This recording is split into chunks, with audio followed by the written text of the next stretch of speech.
नमस्कार सत श्री अकाल। मैं हाँ सुरिंदर सिंह ते तुसीं वेख रहे हो प्राइम टाइम दे विच अज गल करांगे पंजाब दे गवर्नर अते मुख मंत्री विचाले SSP दे तबादले नूं लैके छिड़े विवाद दी। इस दे नाल ही गल नकोदर दे दोहरे हत्याकांड दी, क्योंकि इस मामले दे विच पंजाब पुलिस दे DGP ने अज वड्डे खुलासे कीते ने। ते इस दे नाल ही सुखबीर बादल ने सरकार वल्लों माफिया शब्द वरतन ते हुण ट्रांसपोर्ट मंत्री नूं लीगल नोटिस भेजण दी तैयारी कर ली है।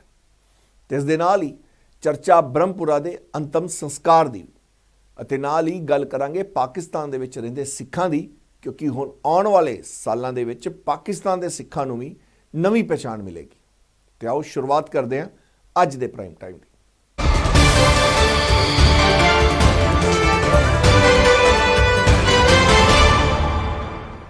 SSP की नियुक्ति नूं लैके CM भगवंत मान के पत्र का राज्यपाल बनवारी लाल पुरोहित ने पंजाब के मुख मंत्री नूं जवाब दिता।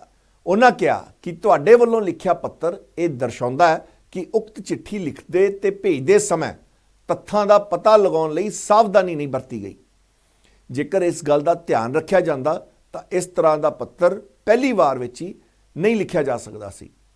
तुहानूं दस दईए कि SSP कुलदीप सिंह चाहल नूं तुरंत प्रभाव के नाल अपना कार्यकाल पूरा होने तो 10 महीने पहला चंडीगढ़ तो अचानक वापस भेज दिता गया।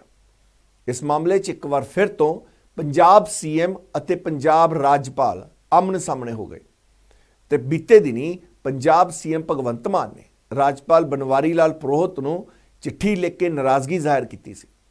बीते दिनी मुख मंत्री भगवंत मान ने चिट्ठी विच लिखिया सी कि पंजाब वल्लों 3 नावां दा पैनल भेजा जाएगा, उन्हां विच्चों किसी एक नां ते मोहर लगेगी। नाराज CM ने कहा सी कि सरकार नूं SSP की नियुक्ति नूं लैके नोटिस भेजा जाना चाहिए सी। SSP चाहल नूं समय तो पहला क्यों हटाया गया? SSP का कार्यकाल 3 साल का हुंदा है, जो अजे पूरा नहीं होया। चाहल का कार्यकाल अजे सितंबर तक का सी। उन्होंने कहा कि चंडीगढ़ दे विच SSP की नियुक्ति तो पहला सरकार वल्लों 3 नावां दा पैनल भेजा जाता, फिर इन्हां विच्चों किसी एक नां ते मोहर लगती है। तो उधर मुख मंत्री वल्लों जो चिट्ठी गवर्नर हाउस नूं भेजी गई, उस ते गवर्नर साहब ने साफ तौर पर कहा कि इस मामले नूं लैके पहला ही पंजाब दे मुख सकत्तर दे दफ्तर नूं सूचित किया गया सी, पर क्योंकि मुख मंत्री गुजरात चोणां दे विच बिजी सन, इसलिए शायद उन्हां दा ध्यान इस मुद्दे वाल नहीं गया। तो उधर पंजाब पुलिस ने नकोदर दे विच होए कपड़ा व्यापारी कतलकांड के मामले नूं सुलझा लिया। पंजाब के DGP गौरव यादव ने इस घटना नूं लैके चंडीगढ़ विच प्रैस कॉन्फ्रेंस की अते नाल ही इस कतलकांड नाल जुड़ियां सारियां कड़ियां दे खुलासे भी कीते। DGP ने साफ किया कि यह कतल US दे रहण वाले अमनदीप पुरेवाल ने करवाया। DGP ने कहा कि नकोदर कपड़ा व्यापारी टिम्मी चावला की हत्या की साजिश अमरीका विच रची गई सी। 5 दोषियों ने इस वारदात को अंजाम दिता सी, जिस विचों 3 दोषी खुशकरण सिंह फौजी, कमलदीप सिंह उर्फ दीप, मंगा सिंह की गिरफ्तारी कर दी गई है। तो 2 दोषी सतपाल उर्फ साजन ते ठाकुर अजे भी फरार हैं, जिन्हां दी भाल जारी है। पुलिस ने घटना समय वरते गए हथियार भी जब्त कर लए ने। यह हथियार गुरिंदर गिंडा ने दिते सन। DGP ने अगे कहा कि कपड़ा व्यापारी की स्कॉर्पियो ते सफारी कार विच रेकी की गई सी। इस कतल नूं नवें गिरोह ने अंजाम दिता है ते यह गिरोह अमरीका विच बैठे अमनदीप पुरेवाल चला रहा है। इस दौरान DGP ने मीडिया के कई सवालों के जवाब भी दिते। हालांकि गोल्डी बराड़ बारे सवाल ते DGP ने कोई कमेंट करने तो इनकार कर दिता। की कुछ क्या DGP गौरव यादव ने, आओ सुन लेंगे। ਜਿਹੜਾ 7 ਨਵੰਬਰ ਨੂੰ ਡਬਲ ਮਰਡਰ ਨਕੋਦਰ ਦੇ ਵਿੱਚ ਹੋਇਆ ਸੀਗਾ, ਉਸ ਨੂੰ ਜਲੰਧਰ ਰੂਰਲ ਪੁਲਿਸ ਨੇ ਸੋਲਵ ਕਰ ਲਿਆ ਹੈਗਾ ਤੇ 3 ਗ੍ਰਿਫਤਾਰੀਆਂ ਕੀਤੀਆਂ ਤੇ ਜਿਹੜਾ ਮੋਡਿਊਲ ਇਸ ਮਰਡਰ ਦੇ ਪਿੱਛੇ ਸੀਗਾ ਉਹ ਪੂਰੀ ਤਰ੍ਹਾਂ ਉਸ ਨੂੰ ਅਨਵੇਲ ਕਰਕੇ ਬਸਟ ਕੀਤਾ ਗਿਆ ਹੈ। ਇਹ ਐਕਸਟੋਰਸ਼ਨ ਕਾਲ 1 ਨਵੰਬਰ ਨੂੰ ਹੋਈ ਸੀਗੀ ਡਿਸੀਜ਼ਡ ਭੁਪਿੰਦਰ ਸਿੰਘ ਉਰਫ ਟਿਮੀ ਨੂੰ ਤੇ 8 ਨਵੰਬਰ ਨੂੰ ਦੂਜੀ ਐਕਸਟੋਰਸ਼ਨ ਕਾਲ ਹੋਈ ਸੀ। ਉਸ ਤੋਂ ਬਾਅਦ ਉਹਨਾਂ ਨੇ ਮਸਲਾ ਪੁਲਿਸ ਦੇ ਨੋਟਿਸ 'ਚ ਲਿਆਂਦਾ ਸੀਗਾ ਤੇ ਉਹਨਾਂ ਨੂੰ ਸਿਕਿਉਰਿਟੀ ਪ੍ਰੋਵਾਈਡ ਕੀਤੀ ਗਈ ਸੀ। ਇਹ ਜਿਹੜਾ ਇਨਸੀਡੈਂਟ 7 ਦਸੰਬਰ ਨੂੰ 8:30 PM ਤੇ ਹੋਇਆ ਸੀਗਾ, ਜਦੋਂ 2 ਮੋਟਰਸਾਈਕਲਾਂ ਤੇ 5 ਅਣਪਛਾਤੇ ਵਿਅਕਤੀ ਆਏ ਸੀਗੇ ਤੇ ਉਹਨਾਂ ਨੇ ਗੋਲੀਆਂ ਚਲਾਈਆਂ ਸੀ, ਜਿਸ ਤੇ ਜਿਹੜਾ ਗਨਮੈਨ ਮਨਦੀਪ ਸਿੰਘ ਸੀਗਾ, ਉਹਨੇ ਜਵਾਬੀ ਫਾਇਰ ਕੀਤੇ ਸੀ, ਕਾਫੀ ਬਹਾਦਰੀ ਨਾਲ ਅਟੈਕ ਦਾ ਜਵਾਬ ਦਿੱਤਾ ਸੀਗਾ ਤੇ ਦੋਵਾਂ ਨੂੰ ਇੰਜਰੀਜ਼ ਹੋਈ ਸੀ। Bhupinder Singh Timmy succumb to his injuries ਤੇ ਨੈਕਸਟ ਡੇ ਜਿਹੜਾ ਸਾਡਾ ਮੁਲਾਜ਼ਮ ਮਨਦੀਪ ਸੀਗਾ ਉਹ ਵੀ ਸ਼ਹੀਦ ਹੋ ਗਿਆ ਸੀਗਾ। ਇਹ ਸਾਰੀ ਇਨਵੈਸਟੀਗੇਸ਼ਨ ਇਸ ਦੇ ਵਿੱਚ ਸਭ ਤੋਂ ਪਹਿਲੀ ਗੱਲ ਆਈ ਕਿ ਇਹ ਕਿਸੇ ਵੀ ਆਰਗੇਨਾਈਜ਼ਡ ਜਾਂ ਕਿਸੇ ਕ੍ਰਿਮੀਨਲ ਗਰੁੱਪ ਨਾਲ ਐਸੋਸੀਏਟਡ ਗਰੁੱਪ ਦਾ ਕੰਮ ਨਹੀਂ ਸੀ। ਇਹ ਬਿਲਕੁਲ ਹੀ ਨਵਾਂ ਗਰੁੱਪ ਜਿਹੜਾ ਇਮਰਜ ਹੋਇਆ ਸੀਗਾ, ਜਿਸ ਦਾ ਸੂਤਰਧਾਰ ਇੱਕ USA ਦੇ ਵਿੱਚ ਯੂਬਾ ਸਿਟੀ ਦੇ ਵਿੱਚ ਬੈਠਾ ਹੋਇਆ ਬੰਦਾ ਜਿਹੜਾ ਅਮਨਦੀਪ ਸਿੰਘ ਪੂਰੇਵਾਲ ਹੈਗਾ। ਇਹ ਮਾਲੜੀ ਪਿੰਡ ਉਹ ਨੇੜੇ ਹੈਗਾ, ਉਸ ਤੋਂ ਮਾਲੜੀ ਪਿੰਡ ਦਾ ਰਹਿਣ ਵਾਲਾ ਹੈਗਾ ਤੇ ਇਸ ਦਾ ਜਿਹੜਾ ਕੀ ਆਪਰੇਟਿਵ ਇੰਡੀਆ ਦੇ ਵਿੱਚ ਗੁਰਿੰਦਰ ਸਿੰਘ ਉਰਫ ਗਿੰਦਾ, ਉਹ ਵੀ ਮਾਲੜੀ ਪਿੰਡ ਦਾ ਸੀਗਾ। ਉਹ ਸੇਮ ਵਿਲੇਜ ਜਿਹੜਾ ਜਿੱਥੇ ਪਲੇਸ ਆਫ ਅਕਰੈਂਸ ਹੈਗੀ ਉਸ ਤੇ ਕਾਫੀ ਨੇੜੇ ਪਿੰਡ ਦੇ ਦੋ ਵਸਨੀਕ ਸੀਗੇ, ਇੱਕ USA ਦੇ ਵਿੱਚ ਬੈਠਿਆ ਸੀ। ਅਸੀਂ ਵੌਇਸ ਐਨਾਲਿਸਿਸ ਤੋਂ ਕੰਪੇਅਰ ਕਰਾ ਕੇ ਇਹ ਕਨਫਰਮ ਹੋ ਗਿਆ ਕਿ ਇਹ ਜਿਹੜੀ ਵੌਇਸ ਸੀਗੀ ਇਹ ਅਮਨਦੀਪ ਦੀ ਸੀਗੀ, ਜਿਸ ਵੌਇਸ ਤੋਂ ਐਕਸਟੋਰਸ਼ਨ ਹੋਈ ਸੀਗੀ। ਤੇ ਇਹਦੀ ਪਹਿਲੇ ਇੱਕ ਅਮਰੀਕ ਸਿੰਘ ਨਾਂ ਦਾ ਬੰਦਾ ਸੀਗਾ, ਬਠਿੰਡੇ ਡਿਸਟ੍ਰਿਕਟ ਦਾ ਰਿਹਾਇਸ਼ੀ, ਜਿਸ ਨੇ ਰੈਕੀ ਕੀਤੀ ਸੀ ਅਲੋਂਗ ਵਿਦ ਵਨ ਸਾਜਨ। ਇਹ ਦੋਵੇਂ ਹਾਲੇ ਐਬਸਕੌਂਡਿੰਗ ਹੈਗੇ ਤੇ ਰੈਕੀ ਦੇ ਵਿੱਚ ਇੱਕ ਸਫਾਰੀ ਕਾਰ ਤੇ ਇੱਕ ਸਕਾਰਪੀਓ ਕਾਰ ਵਰਤੀ ਗਈ ਸੀਗੀ। ਸਫਾਰੀ ਕਾਰ ਰਿਕਵਰ ਹੋ ਗਈ ਹੈ, ਸਕਾਰਪੀਓ ਕਾਰ ਦੇ ਪਿੱਛੇ ਸਾਡੀ ਪੁਲਿਸ ਪਾਰਟੀ ਲੱਗੀ ਹੈ ਤੇ ਉਹ ਵੀ ਰਿਕਵਰ ਹੋ ਜਾਊਗੀ। Total 3 30 bore pistols illegally use ਹੋਏ ਸੀਗੇ। ਸੋ ਥੀਸ ਵੈਪਨਸ ਵਰ ਸੋਰਸਡ ਬਾਈ ਗੁਰਿੰਦਰ ਸਿੰਘ ਗਿੰਦਾ ਜਿਹੜਾ ਮਾਲੜੀ ਪਿੰਡ ਦਾ ਸੀਗਾ। ਜਿਹੜੇ ਅਕਿਊਜ਼ਡ 5 ਜਿਹੜੇ 2 ਮੋਟਰਸਾਈਕਲਾਂ ਤੇ ਆਏ ਸੀਗੇ ਉਹਨਾਂ ਦੇ ਨਾਂ ਹੈਗੇ ਖੁਸ਼ਕਰਨ Singh alias Fauji, RO village Nangla, PS Talwandi Sabo district Bathinda, ਇਹ ਗ੍ਰਿਫਤਾਰ ਹੋ ਗਿਆ ਹੈਗਾ। ਕਮਲਦੀਪ ਸਿੰਘ ਏਲੀਆਸ ਦੀਪ, ਆਰਓ ਪਿੰਡ ਬ੍ਰਾਹਮਣਾ ਦੀਵਾਨਾ, PS ਸਦਰ ਬਠਿੰਡਾ, ਇਹ ਵੀ ਗ੍ਰਿਫਤਾਰ ਹੋ ਗਿਆ ਹੈ। ਮੰਗਾ ਸਿੰਘ ਉਰਫ ਮੰਗਾ ਸਿੰਘ ਪਿੰਡ ਜੱਸੀਪੋ ਵਾਲੀ, PS ਕੋਟ ਫੱਤਾ ਡਿਸਟ੍ਰਿਕਟ ਬਠਿੰਡਾ, ਤਿੰਨੋਂ ਬਠਿੰਡਾ ਜ਼ਿਲ੍ਹੇ ਦੇ ਰਿਹਾਇਸ਼ੀ ਹੈਗੇ, ਗ੍ਰਿਫਤਾਰ ਹੋ ਗਏ ਹੈਗੇ। ਤੇ ਜਿਹੜੇ ਇਹ ਆਏ ਸੀਗੇ ਮੁਲਜ਼ਮ ਮੋਟਰਸਾਈਕਲ ਤੇ ਸਤਪਾਲ ਏਲੀਆਸ ਸਾਜਨ ਤੇ ਇੱਕ ਠਾਕੁਰ ਨਾਂ ਦਾ ਬੰਦਾ, ਇਹ ਦੋਵੇਂ ਐਬਸਕੌਂਡਿੰਗ ਹੈਗੇ। ਇਹ ਟੋਟਲ ਜਿਹੜੀ ਪਲੈਨਿੰਗ ਸੀਗੀ ਇੰਡੀਆ ਦੇ ਵਿੱਚ ਜਿਸ ਨੂੰ ਅੰਜਾਮ ਦਿੱਤਾ ਇਹ ਗੁਰਿੰਦਰ ਸਿੰਘ ਗਿੰਦੇ ਨੇ ਦਿੱਤੀ ਸੀ ਪਲੈਨਿੰਗ ਨੂੰ। ਇਹ ਜਿਹੜੀ ਮੋਟਰਸਾਈਕਲਾਂ ਵਰਤੀਆਂ ਗਈ ਸੀ ਇਹਦੇ ਬਾਰੇ ਵੀ ਇਹਨਾਂ ਦੀ ਪ੍ਰੀਲਿਮਿਨਰੀ ਇੰਟਰੋਗੇਸ਼ਨ ਦੇ ਵਿੱਚ ਆ ਗਿਆ ਹੈਗਾ ਤੇ ਇਹਨਾਂ ਦੀ ਡਿਸਕਲੋਜ਼ਰ ਸਟੇਟਮੈਂਟ ਤੇ ਸਾਨੂੰ ਆਸ ਹੈ ਅਸੀਂ ਛੇਤੀ ਰਿਕਵਰ ਕਰ ਲਾਂਗੇ। ਤੇ ਦੇਖੋ ਅਸੀਂ ਆਹੀ ਮੈਂ ਕਹਿੰਦਾ ਅਪੀਲ ਕਰਦਾ ਵੀ ਲੋਕਾਂ ਦੇ ਨਾਲ ਅਸੀਂ ਮਿਲ ਕੇ ਇਸ ਮਾਹੌਲ ਨੂੰ ਸੁਖਾਵਾਂ ਬਣਾਵਾਂਗੇ ਕਿ people should have the confidence to come and report to the police.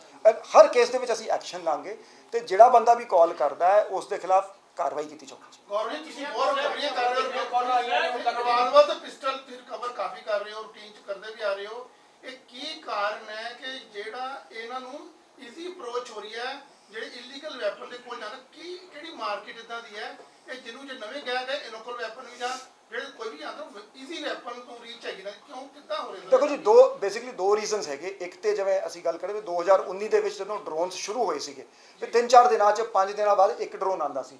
ਹੁਣ ਤਕਰੀਬਨ ਹਰ ਦਿਨ ਇੱਕ ਡਰੋਨ ਆਉਂਦਾ। ਇਸ ਸਾਲ ਹੀ 250 ਤੋਂ ਵੱਧ ਡਰੋਨ ਕ੍ਰਾਸਿੰਗਸ ਹੋ ਗਈਆਂ। ਇੱਕ ਪਾਕਿਸਤਾਨ ਤੋਂ ਜਿਹੜੇ ਵੈਪਨਸ ਆਉਂਦੇ ਨਾਰਮਲੀ ਦੇ ਗੋ ਟੂ ਟੈਰਰਿਸਟ ਜਾਂ ਜਿਹੜੇ ਗੈਂਗਸਟਰਸ ਹੈਗੇ ਜਿਹੜੇ ਟੈਰਰਿਜ਼ਮ ਦੇ ਵਿੱਚ ਹੈਗੇ, ਜਿਹੜੇ ਇਸ ਤਰ੍ਹਾਂ ਦੇ ਕ੍ਰਾਈਮ ਹੈ mostly Madhya Pradesh has been a big centre. ਅਸੀਂ 80 ਵੈਪਨ ਰਿਕਵਰ ਕੀਤੇ, ਕਿਤੇ 60 ਵੈਪਨ ਰਿਕਵਰ ਕੀਤੇ ਤੇ ਇਲੀਗਲ ਵੈਪਨ ਜਿਹੜੇ ਇੰਡੀਆ ਦੇ ਵਿੱਚ ਬਣ ਰਹੇ ਉਹ ਵੀ ਯੂਜ਼ ਹੁੰਦੇ ਆ। Even licensed weapons are being used. Sir Tarn Taran ਦਾ ਜੇ ਗੱਲ ਕਰੀਏ ਸਰ ਤਰਨਤਾਰਨ ਹਮਲੇ ਜੇ ਸਰ ਉਹਦੇ ਚ ਕੋਈ ਡਿਵੈਲਪਮੈਂਟ ਹੋਈ ਤਰਨਤਾਰਨ ਦੇ ਸਰਹਾਲੀ ਥਾਣੇ ਤੇ ਡਿਵੈਲਪਮੈਂਟ ਕਿਸੇ ਤਰ੍ਹਾਂ ਦੀ ਕੋਈ ਜਿਹੜਾ How many arrested and who is the mastermind? In this there have been 3 arrests, Khushkaran, Kamaldeep and Manga. The mastermind is sir Aman Tarn Taran ਦੇ ਵਿੱਚ ਜਦੋਂ ਅਟੈਕ ਹੋਇਆ RPG attack ਦੇ ਵਿੱਚ ਦੇਖੋ ਜੀ RPG attack ਦੇ ਵਿੱਚ I would ਮਤਲਬ ਤੁਹਾਨੂੰ ਨਾ ਛੇਤੀ ਮਿਲਣ ਦਾ ਮੌਕਾ ਮਿਲੂਗਾ। ਸੋ ਉਸ ਤੇ ਵੱਖਰੀ ਪ੍ਰੈਸ ਕਾਨਫਰੰਸ ਕਰਾਂਗੇ ਜੀ। ਅਜੇ ਤੱਕ ਸਰ ਕੀ ਡਿਵੈਲਪਮੈਂਟ ਹੈ ਉਹਦੇ ਵਿੱਚ ਥੋੜੀ ਜਿਹੀ ਆਪਾਂ ਥੋੜਾ ਕਲੀਅਰ ਮਿਲ ਜੇ ਥੋੜਾ ਬਹੁਤ ਅਚੀਵਮੈਂਟ ਹੈ, ਤੁਸੀਂ ਬੜੇ ਦਿਨਾਂ 'ਚ ਫੜਦੇ ਹੋ ਪਰ ਲੇਕਿਨ ਇਹਨਾਂ ਸਭ ਚਾਹੁੰਦੇ ਨੇ ਨਹੀਂ ਮੈਂ ਬੇਨਤੀ ਕਰਦਾ ਨਹੀਂ ਮੈਂ ਇਹਨਾਂ ਦਾ RPG ਦੇ ਅਟੈਕ ਜਿਹੜਾ ਹੋਇਆ ਹੈ RPG ਅਟੈਕ ਇਹ ਜਿਹੜਾ ਤੁਸੀਂ ਇਹਨੂੰ ਜਿਹੜੇ ਬੰਦੇ ਸੁਖਬੀਰ ਜੀ, ਮਾਸਟਰਮਾਈਂਡ ਕਿਹੜਾ ਹੈਗਾ ਮੈਂ ਦੱਸਦਾ ਦੇਖੋ ਜੀ ਦੇਖੋ ਮੇਰੀ ਜਿਹੜੀ ਸਰਹਾਲੀ RPG ਹੈਗੇ ਨੇ ਮੈਨੂੰ ਬੋਲਣ ਤੋਂ ਸੁਖਬੀਰ ਜੀ ਦੇਖੋ ਜੀ ਮੈਂ ਦੁਬਾਰਾ ਤੁਹਾਨੂੰ ਲੈ ਕੇ ਜਾਵਾਂਗਾ। ਜਿਹੜੀ ਮੇਰੀ ਸਰਹਾਲੀ ਪ੍ਰੈਸ ਕਾਨਫਰੰਸ ਹੋਈ ਸੀ ਉਸ ਦੇ ਵਿੱਚ ਮੈਂ 2 ਗੱਲਾਂ ਕਹੀਆਂ ਸੀ। ਅਸੀਂ ਜਿਵੇਂ ਨਾ ਸਾਡੇ ਜਿਵੇਂ ਐਕਰੋਨਿਮਸ ਹੁੰਦੇ ਮੈਂ 2 ਐਕਰੋਨਿਮ ਯੂਜ਼ ਕੀਤੇ ਸੀ ਵੀ PIO ਐਂਡ PKEs। PIO ਹੁੰਦੇ ਜੀ ਪਾਕਿਸਤਾਨ ਇੰਟੈਲੀਜੈਂਸ ਆਫਿਸਰ ਨੂੰ ਅਸੀਂ PIO ਕਹਿੰਦੇ ਆ। ਜਿਹੜੇ ਪਾਕਿਸਤਾਨ 'ਚ ਬਹਿ ਕੇ ਜਿਹੜੇ ਹੈਗੇ ਅੱਗੇ ਕੰਟਰੋਲ ਕਰਦੇ ਜਿਹੜੇ ਮੋਡਿਊਲ ਯੂਰਪ 'ਚ ਨਾਰਥ ਅਮਰੀਕਾ 'ਚ ਬੈਠੇ ਉਹਨਾਂ ਨੂੰ ਅਸੀਂ PKE ਕਹਿੰਦੇ ਆ, ਪ੍ਰੋ ਖਾਲਿਸਤਾਨੀ ਐਲੀਮੈਂਟਸ।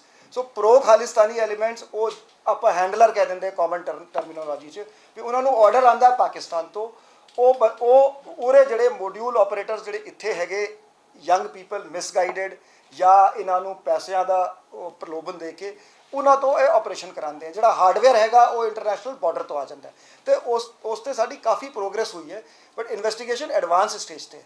ਸੋ ਛੇਤੀ ਅਸੀਂ ਤੁਹਾਡੇ ਨਾਲ ਰਾਬਤਾ ਕਰਾਂਗੇ। Providing logistics and bike. And is the mastermind identified? Who is the mastermind behind this? Either Pakistan or in Canada? Mastermind is identified, but I cannot speak on that. Because anything that compromises national security, मैं उस तक नहीं करूँगा। RPG ਸਾਰੇ ਦੇਖੋ, ਇਹ ਉਹਨਾਂ target ਦੇਖੋ ਚੁਣਿਆ ਕਿਉਂ ਟੋਕੇ, ਦੇਖੋ ਕਿੱਥੇ ਪਹਿਲਾਂ ਮੋਹਾਲੀ, ਫਿਰ ਤੁਸੀਂ ਤਰਨਤਾਰਨ ਚਲੇ ਗਏ, ਫਿਰ ਬਾਰ-ਬਾਰ ਆ ਰਹੀ ਆਰਪੀਜੀ, ਕਿਉਂਕਿ ਵਨ ਟਾਈਮ ਤੋਂ ਯੂਜ਼ ਤੋਂ ਪੜ੍ਹਦੇ ਪਿਆ ਸੋਸ਼ਲ ਮੀਡੀਆ ਤੇ, ਵਨ ਟਾਈਮ ਯੂਜ਼ ਹੁੰਦਾ ਸਰ। ਕੌਣ ਇਹ ਕਿੱਦਾਂ ਦੇ ਵੈਪਨ, ਉਹ 3 ਨਹੀਂ 4 ਹੈ, ਕਿਉਂਕਿ ਪਹਿਲਾਂ ਕਿਹਾ ਸੀ 4-5 ਅਵੇਲੇਬਲ ਨੇ ਜੋ ਆ ਚੁੱਕੇ ਨੇ, ਹੁਣ ਚੱਕ ਯੂਜ਼ ਹੋ ਗਿਆ 2 ਹੋ ਗਏ ਸਰ। ਇਦਾਂ ਦੇ ਹੋਰ ਵੀ ਜਿਹੜੇ ਪੱਕੇ ਹੈਗੇ ਨੇ ਕਿ ਬਾਕੀ 4 ਨੇ 5 ਨੇ ਜਾਂ ਕੁਝ ਸਰ ਗਵਰਨਮੈਂਟ ਦੇ ਬਿਲਡਿੰਗਾਂ ਨੂੰ ਇਸਤੇਮਾਲ ਕਰਦੇ ਸਰ। ਦੇਖੋ ਜੀ, ਮੈਂ ਤੇ ਕਿਹਾ ਸੀਗਾ ਵੀ ਬੁਜਦਿਲੀ ਹੈਗੀ, ਤੁਸੀਂ ਅੱਧੀ ਰਾਤ ਨੂੰ ਲੁੱਕ ਕੇ ਕਿਤੇ ਆਰਪੀਜੀ ਸਾਹਮਣੇ ਤੇ ਆਓ ਨਾ ਜੀ। ਸਰ ਇੱਕ ਮੋਗਾ ਤੋਂ ਸੀਸੀਟੀਵੀ ਆ ਰਹੀ ਹੈ ਸਾਹਮਣੇ, ਉੱਤੇ ਇੱਕ ਵਪਾਰੀ ਨੂੰ ਸਿਕਿਉਰਿਟੀ ਦਿੱਤੀ ਜਾਂਦੀ ਹੈ, ਐਕਸਟੋਰਸ਼ਨ ਮੰਗੀ ਜਾਂਦੀ ਹੈ ਉਹ ਤੋਂ। ਉਸ ਤੋਂ ਬਾਅਦ ਉਹ ਸੀਸੀਟੀਵੀ ਦੇ ਵਿੱਚ ਬਲੈਰੋ ਗੱਡੀ ਪੁਲਿਸ ਦੀ ਖੜੀ ਹੈ, ਇੱਕ ਸਿਕਿਉਰਿਟੀ ਗਾਰਡ ਵੀ ਗਨਮੈਨ ਵੀ ਖੜਾ ਹੈਗਾ, ਪਰ ਸ਼ੂਟਰ ਆਉਂਦੇ ਨੇ, ਨਾਲੇ ਉਹ ਖੜਾ ਸਿਕਿਉਰਿਟੀ ਗਾਰਡ, ਪਰ ਉਹ ਸ਼ੂਟਰ ਆਉਂਦੇ ਨੇ ਤੇ ਫਾਇਰ ਕਰਕੇ ਕੋਠੀ ਦੇ ਉੱਪਰ ਉਹ ਚਲੇ ਜਾਂਦੇ ਨੇ ਤੇ ਕੋਈ ਵੀ ਐਫਰਟ ਨਹੀਂ ਲਈ ਜਾਂਦੀ। ਤਾਂ ਤੁਹਾਨੂੰ ਕੀ ਲੱਗਦਾ ਪ੍ਰੋਐਕਟਿਵ ਨਹੀਂ ਹੋਣਾ ਚਾਹੀਦਾ ਜਿਸ ਹਿਸਾਬ ਨਾਲ ਇਹਨੇ ਮੋਡਰੇਟਡ? ਬਿਲਕੁਲ ਠੀਕ ਹੈ ਜੀ, ਸਾਨੂੰ ਪ੍ਰੋਐਕਟਿਵ ਸਾਡੀ ਇਹੀ ਕੋਸ਼ਿਸ਼ ਹੈ ਰੈਦਰ ਨਾ ਜੀ, ਅਸੀਂ ਇਹਨਾਂ ਨੋ ਜੀ। ਦੇਖੋ ਜੀ, ਗਨਮੈਨ ਨੇ ਕੋਈ ਇਹ ਵੀ ਨਹੀਂ ਕੀਤਾ ਕਿ ਕੁਝ ਦੇਖ ਕੇ ਕੋਈ ਭੱਜੇ ਜਾਂ ਕੋਈ ਹਵਾਈ ਫਾਇਰਿੰਗ ਕਰਦੇ, ਕੁਝ ਨਹੀਂ, ਉਹ ਨਾਰਮਲ ਖੜਾ ਹੈ ਤੇ ਉਵੇਂ ਹੀ ਫਾਇਰ ਮਾਰ ਕੇ ਚਲੇ ਗਿਆ। ਕਾਰਵਾਈ ਨਹੀਂ ਹੋਈ। ਦੇਖੋ ਜੀ, ਸਿਕਿਉਰਿਟੀ ਮੈਟਰਸ ਨੂੰ ਅਸੀਂ ਪਬਲਿਸਾਈਜ਼ ਨਹੀਂ ਕਰਦੇ, ਅਦਰਵਾਈਜ਼ ਅਸੀਂ ਬਹੁਤ ਵੱਡੀ ਐਕਸਰਸਾਈਜ਼ ਕੀਤੀ ਹੈ ਪਿਛਲੇ 2 ਮਹੀਨਿਆਂ ਦੇ ਵਿੱਚ, ਕਿ ਅਸੀਂ ਇੱਕ ਤੇ ਜਿਹੜੇ ਸਿਕਿਉਰਿਟੀ ਡਿਊਟੀ ਤੇ ਮੁਲਾਜ਼ਮ ਸਾਡੇ ਲੱਗੇ ਹੈ, ਇਹਨਾਂ ਦੀ ਏਜ ਪ੍ਰੋਫਾਈਲ ਘਟਾਉਣ ਲਈ ਅਸੀਂ ਜਿਹੜੀ ਯੰਗਰ ਸਾਡੀ ਫੋਰਸ ਹੈਗੀ, ਅਸੀਂ ਰੋਟੇਸ਼ਨ ਕਾਫੀ ਕੀਤੀ ਹੈ। ਸੈਕੰਡਲੀ, ਅਸੀਂ ਸਾਰਿਆਂ ਦੀ 100% ਦੀ ਫਾਇਰਿੰਗ ਕਰਾ ਰਹੇ ਹੈਗੇ, ਫਾਇਰਿੰਗ ਪ੍ਰੈਕਟਿਸ ਕਰਾ ਰਹੇ ਹੈਗੇ, ਇਹਨਾਂ ਦੇ ਵੈਪਨਸ ਦੀ ਇਨਸਪੈਕਸ਼ਨ ਕਰਾ ਕੇ ਵੈਪਨਸ ਅਸੀਂ ਰਿਪਲੇਸ ਕਰ ਰਹੇ ਹੈਗੇ ਤੇ ਕਾਫੀ ਇੰਪਰੂਵਮੈਂਟ ਹੋਈ ਹੈਗੀ। ਤੇ ਜਿੱਥੇ ਵੀ ਸਾਨੂੰ ਵੀਕਨੈਸ ਲੱਗਦੀ ਅਸੀਂ ਕਾਰਵਾਈ ਕਰਾਂਗੇ। ਦੇਖੋ ਜਿੱਥੇ ਹੁਣ ਦੇਖੋ ਚੰਗਾ ਕੰਮ ਮਨਦੀਪ ਨੇ ਚੰਗਾ ਕੰਮ ਕੀਤਾ, ਬਹੁਤ ਦਲੇਰੀ ਨਾਲ ਇਹਨੇ ਮੁਕਾਬਲਾ ਕੀਤਾ। ਸਰ ਗੋਲਡੀ ਬਰਾੜ ਦਾ ਫੜਿਆ ਗਿਆ, ਕੀ ਸਟੇਟਸ ਹੈ ਉਸਦਾ? ਕਿ no comments on Goldy Brar. ਤੇ ਉਧਰ ਸ਼੍ਰੋਮਣੀ ਅਕਾਲੀ ਦਲ ਦੇ ਸੀਨੀਅਰ ਨੇਤਾਵਾਂ ਅਤੇ ਆਮ ਵਰਕਰਾਂ ਦੀ ਮੌਜੂਦਗੀ ਦੇ ਵਿੱਚ ਅੱਜ ਪਾਰਟੀ ਵੱਲੋਂ ਅੰਮ੍ਰਿਤਸਰ ਵਿਖੇ ਆਪਣਾ 102 ਸਾਲਾ ਸਥਾਪਨਾ ਦਿਵਸ ਮਨਾਇਆ ਗਿਆ। ਇਸ ਮੌਕੇ ਪਾਰਟੀ ਪ੍ਰਧਾਨ ਸੁਖਬੀਰ ਸਿੰਘ ਬਾਦਲ ਤੋਂ ਇਲਾਵਾ ਪਾਰਟੀ ਦੇ ਕਈ ਸੀਨੀਅਰ ਆਗੂ ਵੀ ਮੌਜੂਦ ਸਨ। ਸਥਾਪਨਾ ਦਿਵਸ ਤੋਂ ਇਲਾਵਾ ਪਾਰਟੀ ਅਤੇ ਐਸਜੀਪੀਸੀ ਨੇ ਸਾਂਝੇ ਤੌਰ ਤੇ ਸ਼੍ਰੀ ਅਕਾਲ ਤਖਤ ਸਾਹਿਬ ਦੇ ਪਿਛਲੇ ਪਾਸੇ ਬਾਬਾ ਗੁਰਬਖਸ਼ ਸਿੰਘ ਜੀ ਸ਼ਹੀਦ ਦੇ ਸਥਾਨ ਤੇ ਸ਼੍ਰੀ ਅਖੰਡ ਪਾਠ ਸਾਹਿਬ ਦੇ ਭੋਗ ਪਾਏ, ਜਿਸ ਉਪਰੰਤ ਕੀਰਤਨ ਤੇ ਸਰਬਤ ਦੇ ਭਲੇ ਦੀ ਅਰਦਾਸ ਕੀਤੀ ਗਈ। ਸਮਾਗਮ ਮਗਰੋਂ ਮੀਡੀਆ ਨਾਲ ਗੱਲਬਾਤ ਕਰਦਿਆਂ ਪਾਰਟੀ ਪ੍ਰਧਾਨ ਸੁਖਬੀਰ ਸਿੰਘ ਬਾਦਲ ਨੇ ਕਿਹਾ ਕਿ ਸਰਕਾਰ ਦੇ ਕੁਝ ਨੇਤਾਵਾਂ ਵੱਲੋਂ ਜੋ ਪ੍ਰਾਈਵੇਟ ਟਰਾਂਸਪੋਰਟ ਲਈ ਮਾਫੀਆ ਸ਼ਬਦ ਦੀ ਵਰਤੋਂ ਕੀਤੀ ਗਈ ਹੈ ਉਹ ਕਾਫੀ ਮੰਦਭਾਗਾ ਹੈ ਅਤੇ ਇਸ ਲਈ ਉਹ ਟਰਾਂਸਪੋਰਟ ਮੰਤਰੀ ਦੇ ਖਿਲਾਫ ਮਾਨਹਾਨੀ ਦਾ ਕੇਸ ਕਰਨਗੇ। ਉਹਨਾਂ ਮੀਡੀਆ ਨੂੰ ਵੀ ਸਾਫ਼ ਸ਼ਬਦਾਂ 'ਚ ਕਿਹਾ ਕਿ ਉਹ ਅਜਿਹੇ ਸ਼ਬਦਾਂ ਦੀ ਵਰਤੋਂ ਕਰਨ ਤੇ ਗੁਰੇਜ਼ ਕਰਨ। ਉਹਨਾਂ ਕਿਹਾ ਕਿ 1947 ਤੋਂ ਉਹਨਾਂ ਦੇ ਪਰਿਵਾਰ ਦੀ ਟਰਾਂਸਪੋਰਟ ਕੰਪਨੀ ਚੱਲ ਰਹੀ ਹੈ। ਦੁਨੀਆ ਦਾ ਹਰੇਕ ਵੱਡਾ ਕਾਰੋਬਾਰੀ ਟਰਾਂਸਪੋਰਟ ਦਾ ਕੰਮ ਕਰਦਾ। ਉੱਥੇ ਹੀ ਟਰਾਂਸਪੋਰਟ ਮੰਤਰੀ ਦਾ ਕਹਿਣਾ ਹੈ ਕਿ ਨੋਟਿਸ ਤਾਂ ਉਹ ਜਾਰੀ ਕਰਨਗੇ। ਇਸ ਦੇ ਨਾਲ ਹੀ ਸੁਖਬੀਰ ਸਿੰਘ ਬਾਦਲ ਨੇ ਪਾਰਟੀ ਦੇ ਸਾਹਮਣੇ ਇਤਿਹਾਸ ਤੇ ਰੋਸ਼ਨੀ ਪਾਉਂਦੇ ਹੋਏ ਸੂਬੇ ਅੰਦਰ ਵਿਗੜੀ ਅਮਨ ਕਾਨੂੰਨ ਦੀ ਸਥਿਤੀ ਨੂੰ ਲੈ ਕੇ ਵੀ ਭਗਵੰਤ ਮਾਨ ਸਰਕਾਰ ਨੂੰ ਘੇਰਿਆ। ਕੀ ਕੁਝ ਕਿਹਾ ਸੁਖਬੀਰ ਸਿੰਘ ਬਾਦਲ ਨੇ, ਆਓ ਸੁਣ ਲੈਂਦੇ ਹਾਂ।